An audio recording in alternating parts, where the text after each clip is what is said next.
السلام علیکم ورحمۃ اللہ۔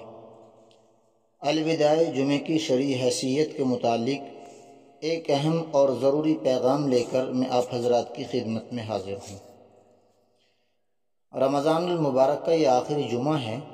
اس کے متعلق بہت ساری باتیں عوام میں رائج ہیں، تو میں اس کے ازالے کے لیے آپ کی خدمت میں حاضر ہوں۔ سوال ہے، شریعت میں الوداع جمعہ کی کیا حیثیت ہے؟ کیا نبی کریم صلی اللہ علیہ وسلم اس کی تیاری کرتے تھے؟ نیز جمعۃ الوداع میں جو مخصوص خطبہ پڑھا جاتا ہے، یہ صحیح ہے یا نہیں؟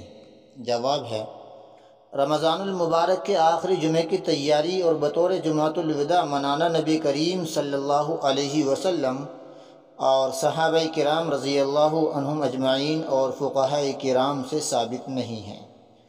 حضور صلی اللہ علیہ وسلم رمضان المبارک کا مکمل آخری عشرہ اعتکاف اور راتوں کو جاگ کر عبادت میں گزارتے تھے۔ پورے عشرے میں عبادت کا اہتمام تو احادیث میں منقول ہے، لیکن آخری جمعے کے لیے نئے کپڑے سلوانا، تیاری کرنا یا خاص عبادت کرنا احادیث سے ثابت نہیں ہے۔ نیز ایک اہم خطبہ پڑھا جاتا ہے، الوداع الوداع والفراق والفراق والسلام والسلام یا شہر رمضان۔ اس طرح کے الفاظ سے خطبۃ الوداع پڑھنا حضرت سید الکونین علیہ الصلاۃ والسلام، خلفائے راشدین رضوان اللہ تعالی علیہم اجمعین اور ائمہ مجتہدین رحمہم اللہ سے ثابت نہیں ہے۔ اس کو اکابر اہل فتویٰ نے مکروہ اور بدعت لکھا ہے۔ یہ استفتاء دارالافتاء جامعہ علوم اسلامیہ علامہ محمد یوسف بن ٹاؤن سے شائع کیا گیا ہے۔